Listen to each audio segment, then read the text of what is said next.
ओम शांति। आज के सत्र में भारत के विभिन्न कोने से पधारे हमारे आर्किटेक्ट भाइयों का और हमारी मीठी बहनों का बहुत बहुत स्वागत है, अभिनंदन है, अभिनंदन है।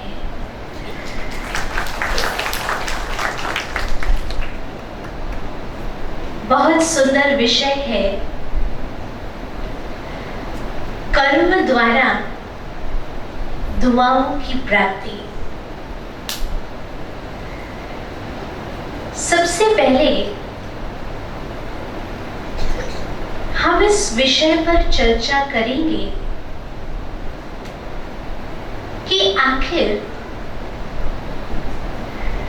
कर्म किस प्रकार से किया जाए जिससे हम अपने स्टॉक को दुआओं से भरपूर कर सकें। परमात्मा ने हम सभी को कर्म करने की फुल स्वतंत्रता दी है।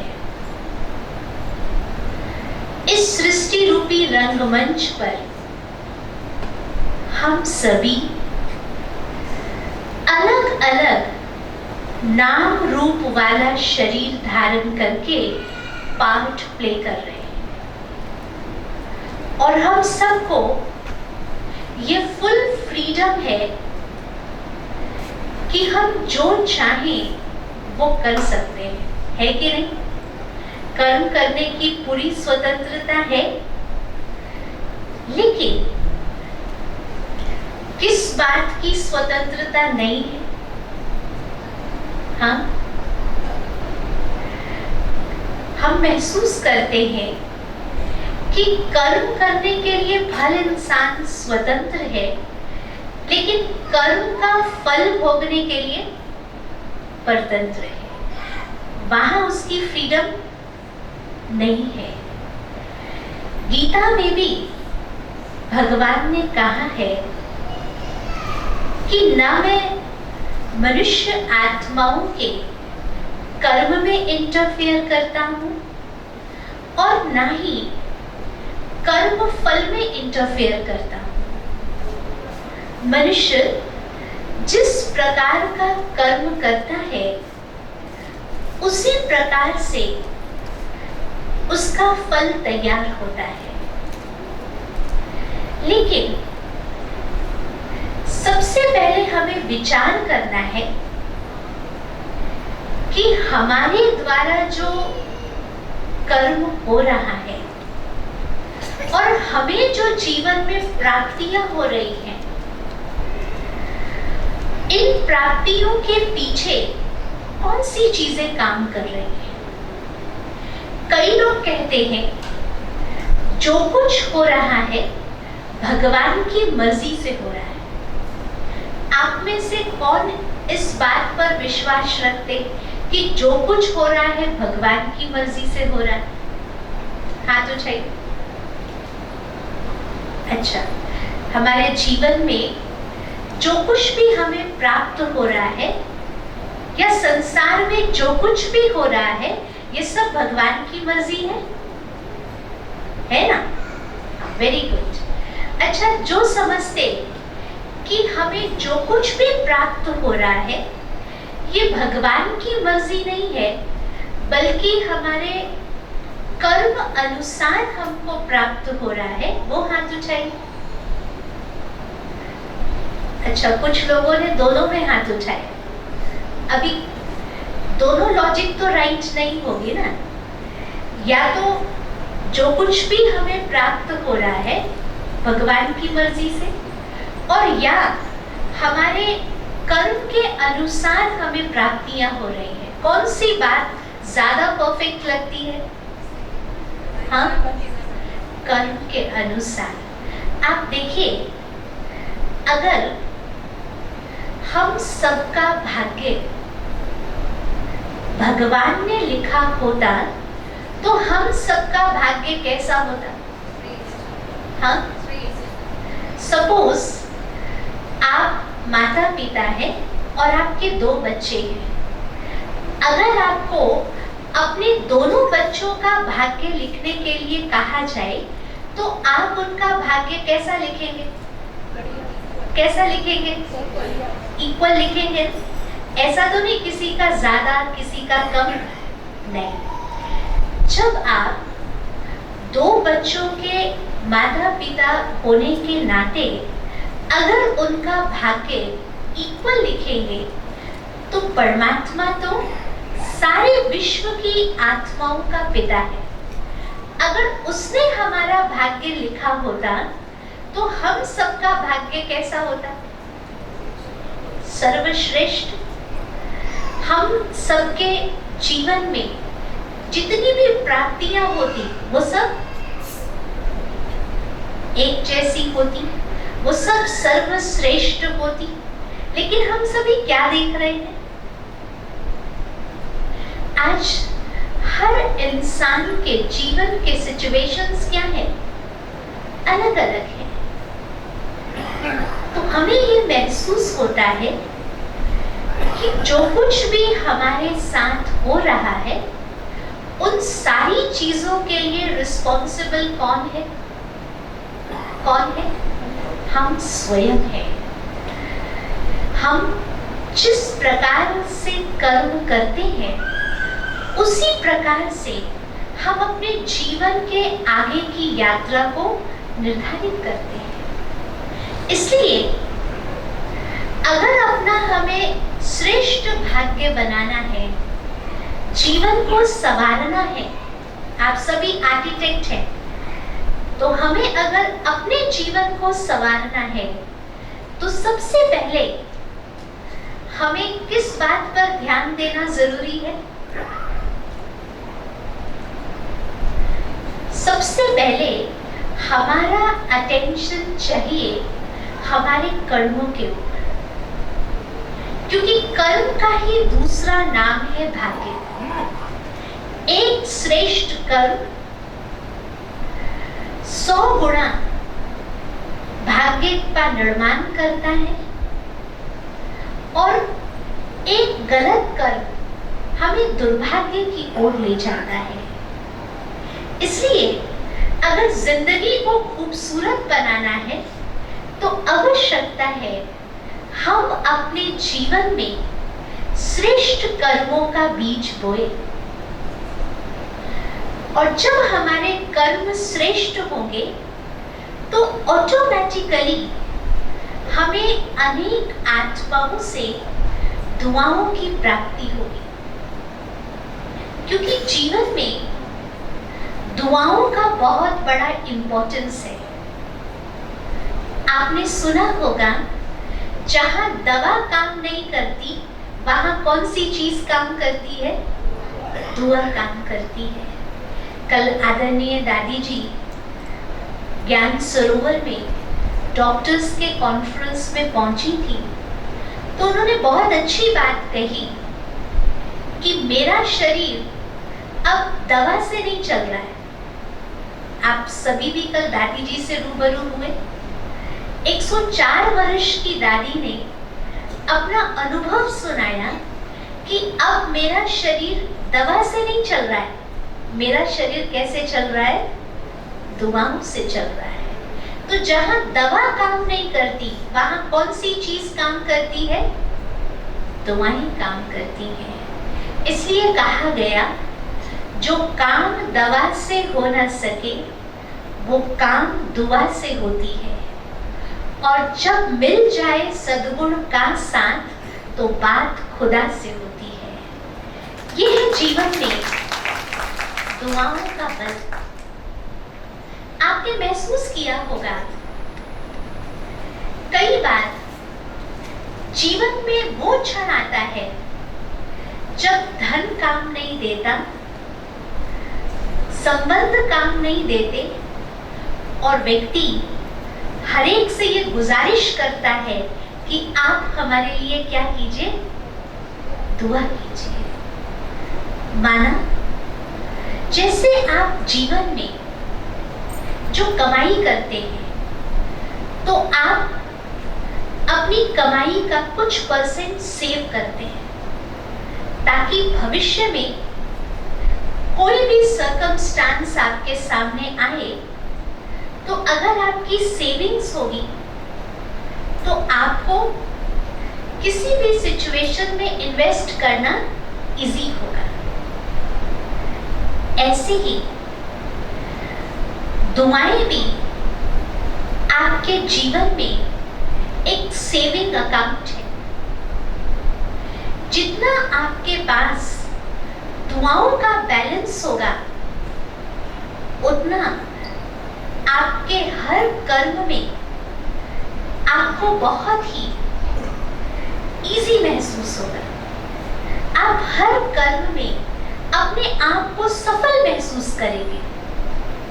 कई लोगों को आपने देखा होगा बहुत ज्यादा मेहनत करते हैं लेकिन सफलता का रेशियो बहुत कम है, और कई लोग मेहनत कम करते लेकिन उनकी सफलता का रेशियो बहुत ज्यादा है, क्योंकि उनके पास दुआओं का अकाउंट है। तो परमात्मा ने हमें सिखाया है कैसे हम दुआओं का बैलेंस जमा करें।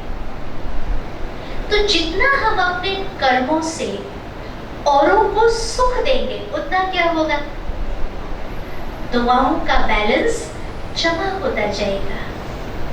जैसे आप देखिए अपनी दिनचर्या में बहुत छोटी छोटी बातें हैं जिस पर हमारा ध्यान नहीं जाता, लेकिन कहीं ना कहीं हमारे कर्मों की वजह से अन्य आत्माओं का व्यर्थ संकल्प चलता है, या कहीं ना कहीं हम बदुआ के पात्र बन जाते हैं। जैसे कई लोग कहते हैं कि न चाहते हुए भी मुझे गुस्सा आता है, और अगर हम परिवार में या अपने कारोबार में अपने साथियों के बीच जब हम कार्य कर रहे हैं या अपने परिवार के लोगों के हम बीच हैं, और अगर हमारा ये स्वभाव है कि मुझे छोटी छोटी बातों में गुस्सा आता है, तो क्या हम अपने साथ रहने वाले लोगों की दुआएं ले सकते हैं? ले सकते हैं? नहीं ले सकते। पर अब बात ये है कि हम समझते हैं क्रोध आना स्वाभाविक है, गुस्सा आना स्वाभाविक है, और हम इसके लिए दोषी किसको ठहराते हैं? दूसरों को ठहराते हैं। कई लोग कहते हैं इसने झूठ बोला इसलिए मुझे गुस्सा आया, इसने ये काम परफेक्ट नहीं किया इसलिए मुझे गुस्सा आया, ये मेरे अनुसार कार्य नहीं किया इसलिए मुझे गुस्सा आया। लेकिन हम विचार करें, इस सृष्टि रूपी रंगमंच पर हर आत्मा का पार्ट अलग अलग है। एक का पार्ट दूसरे से टैली नहीं कर सकता। मान लीजिए अगर आपको कहा जाए कि सुबह से लेकर रात तक आपको सबकी बात माननी है और सबके अनुसार कार्य करना है, तो क्या ये आपके लिए पॉसिबल है? कौन कौन समझते कि हाँ ये पॉसिबल है? पॉसिबल है। अगर मुझे कहा जाए कि सुबह से लेकर रात तक जिन लोगों के मैं कांटेक्ट में आती हूँ उनके अनुसार मुझे कार्य करना है, जो मुझे जैसा गाइड करेगा मुझे वैसा करना है, is it possible for me? नहीं। तो जब मैं सबके अनुसार कार्य नहीं कर सकती तो सब मेरे अनुसार कार्य करेंगे, ये पॉसिबल है? नहीं है ना। इसलिए गुस्सा कब आता है? जब हम लोगों से एक्सपेक्ट करते हैं, लेकिन जब हम सिचुएशंस को एक्सेप्ट करना सीख जाएंगे, एक शिफ्ट अपने विचारों में लाना है कि मुझे एक्सपेक्ट करने के बजाय परिस्थितियों को क्या करना है, एक्सेप्ट करना है। इस पर मैं एक छोटा सा उदाहरण आपको सुनाती हूँ। एक बार एक फैमिली में हस्बैंड वाइफ थे और हस्बैंड ऑफिस का बहुत इम्पोर्टेंट काम कर रहे थे। शाम को जब घर लौटे तो कुछ इम्पोर्टेंट वर्क था ऑफिस का, वो कर रहे थे। अब उसी टाइम पर शाम में उनकी जो वाइफ थी वो पूजा कर रही थी, तो बहुत जोर जोर से वो भजन गा रही थी। उसका रोज का ये शेड्यूल था, उसको इसी में बहुत आनंद आता था। अब इधर हस्बैंड बहुत इम्पोर्टेंट वर्क में बिजी थे, इसलिए उन्होंने अपनी वाइफ को बहुत जोर से कहा कि तुमको ये समझ में नहीं आता है कि मैं कितना इम्पोर्टेंट काम कर रहा हूँ, कितना साइलेंस जरूरी है। तुम धीरे से भी तो पूजा कर सकती हो, और तुम्हारी ये आदत है कि जब मैं ऑफिस का काम लेके बैठूंगा तब तुम्हारा भजन कीर्तन स्टार्ट हो जाता है। अब इसी बीच एक उनके मित्र आए, तो उन्होंने क्या देखा कि दोनों हस्बैंड वाइफ में बहुत ज्यादा बकझक हो रही है। तो उन्होंने अपने फ्रेंड को बोला कि तुम लोग इतना डिस्कशन कर रहे हो, उसकी वजह क्या है। तो उसने अपनी प्रॉब्लम सुनाई कि मैं जब ऑफिस का काम करता हूँ तो ये अपना भजन कीर्तन स्टार्ट कर देती है और मुझे ये काम करने के लिए बहुत साइलेंस चाहिए, और जब ये आवाज करती है तो मेरा माइंड डेविएट होता है। अब उसके फ्रेंड ने क्या देखा कि उनके घर का जो लोकेशन था ना, वो एकदम मार्केट के बीच था। अब शाम के समय पर कई हॉकर्स नीचे बहुत जोर जोर से आवाजें लगा रहे थे। कोई फल बेचने वाला था, कोई और सामग्री बेचने वाला था, उनकी आवाजें भी आ रही थी। और झगड़ा किस बात पे हो रहा था? झगड़ा किस बात पे हो रहा था कि उनकी वाइफ को साइलेंस मेंटेन करना चाहिए, पर उसने इस चीज पर ध्यान नहीं दिया। अब उसके फ्रेंड ने पूछा, अच्छा भाई ये बताओ, तुम अपनी पत्नी की आवाज से तो डिस्टर्ब हो रहे थे, लेकिन तुम्हारे घर के जस्ट नीचे इतने जो हॉकर्स जोर जोर से अपना सामान बेचने के लिए आवाजें कर रहे हैं, क्या वो आवाज तुमको डिस्टर्ब नहीं कर रही है? क्योंकि शोर तो नीचे से भी हो रहा है। तो उसके फ्रेंड ने जवाब दिया कि उनका तो रोज का काम है और वो मेरे कार्य की वजह से अपना काम तो नहीं छोड़ सकते ना। उनको तो रोज बाजार में आना है और अपनी सामग्री बेचनी है, लेकिन ये तो मेरी वाइफ है ना, ये तो समझ सकती है कि मुझे किस समय किस तरह के वातावरण की जरूरत है, इसलिए मुझे इस पर बहुत ज्यादा गुस्सा आ रहा है। अब आपने इसका जस्ट क्या समझा? जस्ट क्या समझा? उसके फ्रेंड ने समझाया कि देखो, जो नीचे से आवाजें आ रही है, तुमने उस आवाज को क्या किया? एक्सेप्ट कर लिया। तुमने इस आवाज को स्वीकार कर लिया कि इनका ये पेशा है और मेरी वजह से ये अपना पेशा बंद नहीं कर सकते। लेकिन तुमने अपनी पत्नी से क्या किया? एक्सपेक्ट किया, और उनकी आवाज को क्या किया? एक्सेप्ट किया। तो तुमको कोई गुस्सा नहीं है उनके ऊपर, लेकिन पत्नी से तुमने एक्सपेक्ट किया कि जब मैं वर्क करूं तो उसको साइलेंस में रहना चाहिए, और शायद उसने इस बात का ध्यान नहीं रखा तो तुम्हें गुस्सा आ रहा है। अगर तुम उसको भी एक्सेप्ट कर लो तो क्या होगा? क्या होगा? तुम दोनों के रिलेशंस बहुत अच्छे हो जाएंगे, और अपने आप तुम दोनों का गुस्सा क्या रहेगा? शांत रहेगा। कहने का तात्पर्य है कि कई बार हम गुस्सा क्यों करते हैं? क्योंकि हम हमेशा लोगों से बहुत ज्यादा एक्सपेक्ट करते हैं। लोग मेरे अनुसार चले, जो मैं कहूँ सामने वाला उसको स्वीकार करे, सब कुछ मेरे अनुसार होना चाहिए, लेकिन ये पॉसिबल नहीं है। अगर हम दृश्यों को स्वीकार करना सीख जाएं तो ये जिंदगी बहुत आसान बन जाएगी और आप ये महसूस करेंगे कि जितना आपके अंदर एक्सेप्टेंस क्रिएट होगा उतना आप अनेकों की दुआओं के पात्र बन जाएंगे। फिर आप देखिए, आज मनुष्य को दो चीजों में बहुत इंटरेस्ट आता है।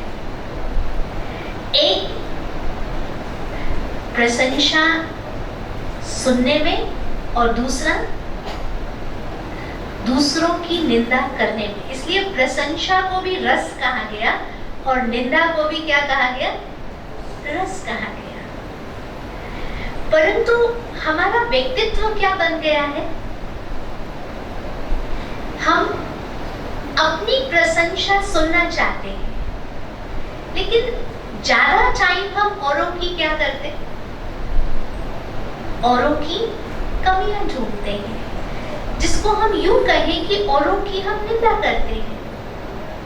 अगर हम अपना व्यक्तित्व इस प्रकार से बना रहे हैं तो क्या हमें अन्य आत्माओं की दुआएं मिलेंगी? मिलेंगी नहीं। तो दुआएं प्राप्त करने का सरल तरीका है, आप सबकी क्या कीजिए? महिमा कीजिए, सबको अप्रिशिएट कीजिए। जितना आपको अपनी प्रशंसा सुनने में आनंद आता है, उतना आपको दूसरों की प्रशंसा करने में भी क्या होना चाहिए? आनंद आना चाहिए। आप देखिए, जब आप दूसरों की प्रशंसा करते हैं तो सामने वाला उस समय एक अनोखी खुशी की अनुभूति करता है। होता है कि नहीं ऐसा? सपोज कोई आपकी प्रशंसा कर रहा है, थोड़े टाइम पहले 5 मिनट 10 मिनट पहले आपका मूड ठीक नहीं था, लेकिन किसी ने आपकी प्रशंसा करना शुरू किया, तुरंत आपका माइंडसेट क्या होता है? चेंज हो जाता है और आप अंदर से खुशी का अनुभव करते हैं। भले वो खुशी थोड़े टाइम की हो, लेकिन सामने वाला जब हमारी प्रशंसा करता है तो अल्पकाल के लिए भी हमें खुशी का अनुभव होता है और सामने वाले के लिए दिल से दुआ निकलती है। तो हमें अनेक आत्माओं की दुआओं का पात्र बनना है, तो हम सबकी महिमा करना शुरू करें। ऐसा कोई व्यक्ति है जिसके अंदर कोई विशेषता ना हो? है कोई ऐसा व्यक्ति? हाँ, सर्च कीजिए। आपके आसपास जो भी लोग हैं, चाहे आपके परिवार में, चाहे आपके वर्क प्लेस पर, चाहे आपके पड़ोसी हो, हर एक आत्मा में कोई ना कोई विशेषता जरूर है। राइट या रॉन्ग? आप इस बात से सहमत हैं कि हर आत्मा में कोई ना कोई विशेषता है ना? सहमत? लेकिन हमारा ध्यान कहाँ जाता है? हमारा ध्यान कहाँ जाता है? हमारा ध्यान नेगेटिविटी पर ज्यादा जाता है और पॉजिटिविटी के ऊपर कम जाता है। इसलिए हम सामने वाले को अप्रिशिएट नहीं कर पाते। लेकिन अगर आप अप्रिशिएट करेंगे तो आप ये महसूस करेंगे कि उनके कार्य करने का जो तरीका है वो भी चेंज हो रहा है और साथ साथ आपका संगठन भी बहुत मजबूत होगा, चाहे आपका परिवार हो या आपका वर्क प्लेस हो। हर जगह एक संगठन है। हम सभी को बताते हैं, अगर हमको सबकी दुआएं लेनी है और सबके बीच कार्य करना है तो हम दूसरों को अप्रिशिएट करें। लेकिन कई लोगों का ये क्वेश्चन होता है कि जब भी हम किसी को किसी की गलती बताते हैं या किसी को हम कोई शिक्षा देते हैं तो उसको बुरा लगता है। फिर वो व्यक्ति कैसे हमें दुआ देगा?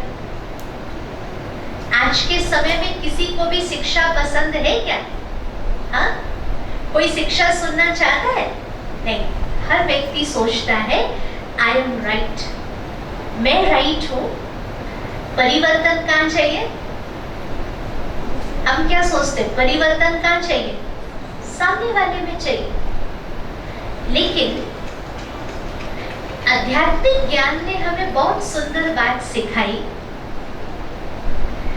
इस वर्ल्ड ड्रामा में हम सभी आत्माएं एक एक्टर हैं और हर एक्टर का पार्ट अलग अलग है।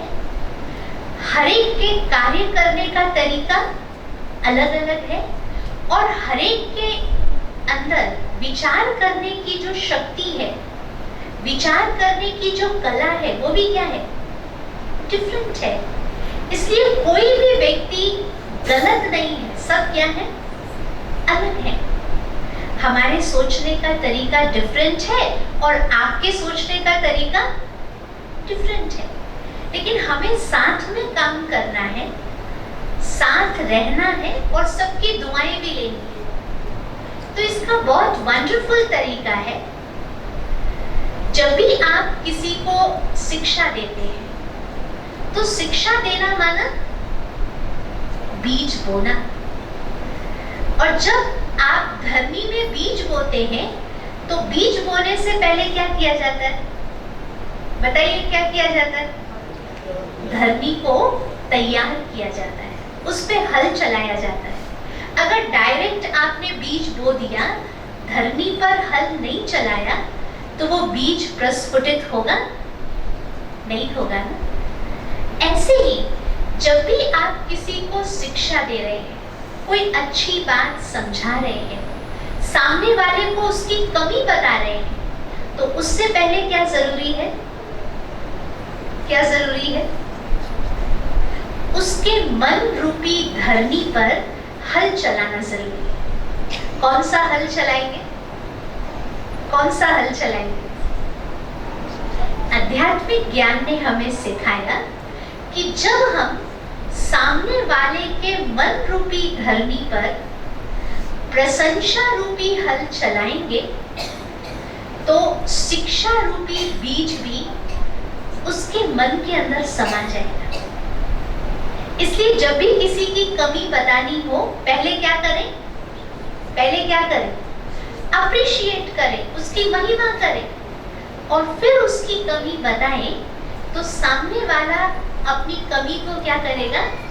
स्वीकार करेगा और आपको वो दिल से क्या करेगा? दुआ देगा। ये है दुआएं प्राप्त करने का बहुत सरल तरीका, क्योंकि रहना हमें संगठन में है। अलग अलग स्वभाव संस्कार वाले लोगों के बीच रहकर अगर दुआओं की पूंजी जमा करनी है तो हमें अपनी ऊर्जा को बढ़ाना है, स्व परिवर्तन करने की जरूरत है। हम ये इंतजार छोड़ दें कि सामने वाला अपने आप को बदले। हमारे जीवन का रिमोट कंट्रोल हमारे हाथ में है।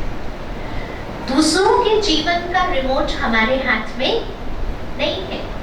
इसलिए हम अपने परिवर्तन के जिम्मेवार हैं, हम दूसरों के परिवर्तन के जिम्मेवार नहीं हैं।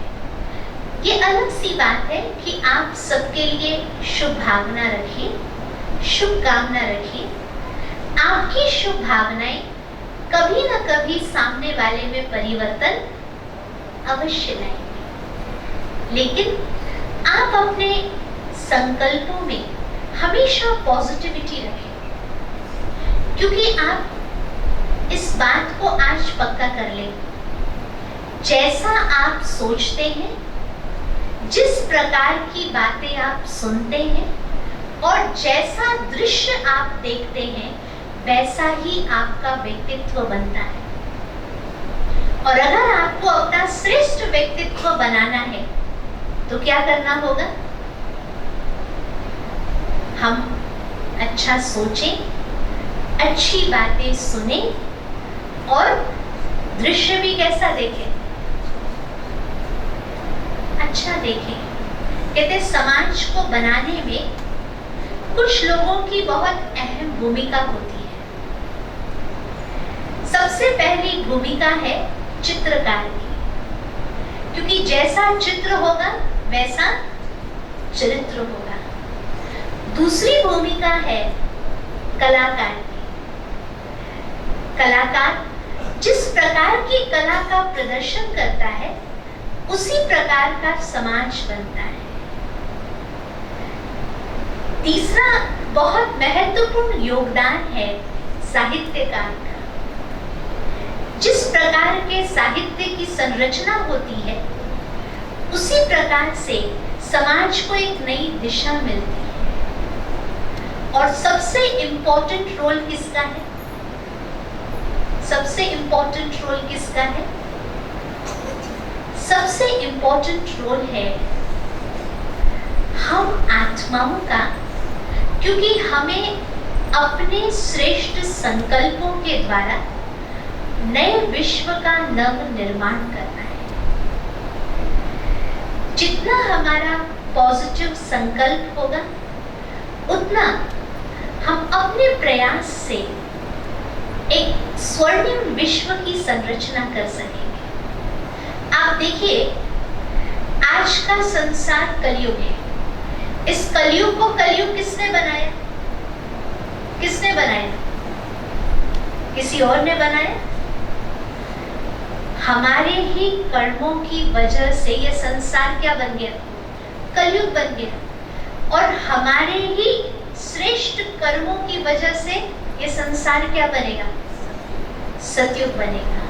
तो हम सभी सतयुग बनाने के लिए यहाँ इकट्ठे हुए हैं और हमारा संकल्प क्या है? स्व परिवर्तन से विश्व परिवर्तन। तो जितना हमारे संकल्प श्रेष्ठ होंगे उतना हमें अनेक आत्माओं की स्वतः दुआएं मिलेंगी। आप देखिए, दुआएं मांगने से मिलती हैं क्या? हाँ, हमारा कर्म ऑटोमेटिकली हमें अनेक आत्माओं की दुआएं प्राप्त कराता है। प्रकृति का एक गुण है, जो आप प्रकृति को देते हैं प्रकृति कई गुणा मल्टीप्लाई करके आपको रिटर्न करती है। तो अगर आप अन्य आत्माओं को दुआएं देंगे, आपके द्वारा प्रकृति में पॉजिटिव वाइब्रेशंस रेडिएट होंगे, तो रिजल्ट क्या होगी? रिजल्ट क्या होगी? स्वतः ही आपके अकाउंट में दुआओं का खाता जमा होना शुरू हो जाएगा। आपकी एक मुस्कुराहट, आपका एक पॉजिटिव थॉट, आपका एक श्रेष्ठ बोल अनेक आत्माओं के जीवन में एक रोशनी ला सकता है। और वो आत्माएं स्वतः ही आपको दिल से क्या करेंगी? दुआएं देंगी। इसलिए आज से हम एक नया अकाउंट यहाँ से खोल के जाने वाले। कौन सा अकाउंट? हाँ, अभी तो विभिन्न बैंकों में आपका अकाउंट होगा, लेकिन ब्रह्मा कुमारीज में हमें सिखाया जाता है कि हमें एक नया अकाउंट खोलना है। कौन सा?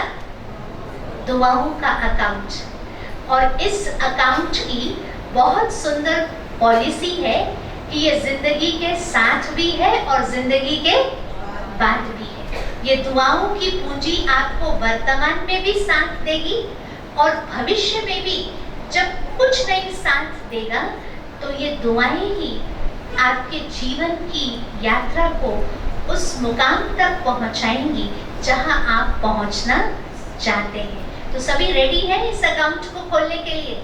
कौन कौन आज से ये अकाउंट खोल के जा रहे हैं? बहुत अच्छा। जो भी हमारी शक्तियां हैं, परमात्मा ने हमको तन की शक्ति दी, मन की शक्ति दी, धन की शक्ति दी। जितना हम अपनी शक्तियों को पॉजिटिविटी में लगाएंगे उतना क्या होगा? दुआओं का अकाउंट जमा होना शुरू हो जाएगा। देखिए, सिंपल सी चेकिंग है। आपने कोई कर्म किया और उस कर्म के पश्चात अगर आपको अपना एनर्जी लेवल हाई महसूस हुआ तो समझ लीजिए वो कर्म आपको दुआओं की प्राप्ति कराएगा। और अगर आपने कोई कर्म किया और आपको अपना एनर्जी लेवल लो महसूस हुआ, माना आपका कर्म परफेक्ट नहीं था, क्योंकि कई बार हम चेक नहीं कर पाते ना वेदर आई एम राइट और रॉन्ग। तो सिंपल परमात्मा ने हमें चेकिंग दी, जिस कर्म से हमें हाई एनर्जी लेवल फील हो, वो कर्म हमें परमात्मा की भी दुआएं प्राप्त कराता है और अनेक आत्माओं की भी दुआएं प्राप्त कराता है। क्योंकि आप देखिए, आज भगवान को तो सारी दुनिया मानती है, लेकिन हम विचार करें, क्या हम भगवान की मानते हैं? भगवान को सब मानते हैं, लेकिन क्या हम भगवान की आज्ञाओं को मानते हैं? नहीं। तो ब्रह्मा कुमारी इसमें सिखाया जाता है, अगर हम भगवान की आज्ञाओं को माने तो स्वतः ही हम परमात्मा दुआओं के क्या बन जाएंगे? पात्र बन जाएंगे। और उसकी आज्ञा अनुसार अगर हम अपने आप को निमित्त समझ के, ट्रस्टी समझ के कार्य करें, करण करावणहार परमात्मा और मैं कौन हूं? इंस्ट्रूमेंट हूं। अगर इस भाव से हम कार्य करते हैं तो हमारा कर्म हमें भी संतुष्टता की अनुभूति कराएगा और जिस लोगों के बीच हम रहते हैं वो आत्माएं भी हमसे संतुष्ट रहेंगी और उनके दिल से क्या होगा? क्या होगा? ऑटोमेटिकली हमारे लिए दुआएं निकलेंगी। तो हमारी ये शुभकामना है कि आप सभी आर्किटेक्ट भाई बहने आज से अवश्य अपने जीवन में ये अकाउंट खोलें और जिंदगी को इतना खूबसूरत बना दें कि आपको ये महसूस होने लगे कि जिंदगी परमात्मा के द्वारा दिया गया वरदान है। किसी ने बहुत अच्छी बात कही, सुनो तो आवाज है जिंदगी, पढ़ो तो किताब है जिंदगी और जियो तो बहुत बेहतरीन अंदाज है जिंदगी। तो ऐसे आप सभी भाई बहने इस बेहतरीन अंदाज के साथ जीवन की यात्रा को सुखद बनाएंगे, ये हम सब की शुभकामनाएं हैं। ओम शांति।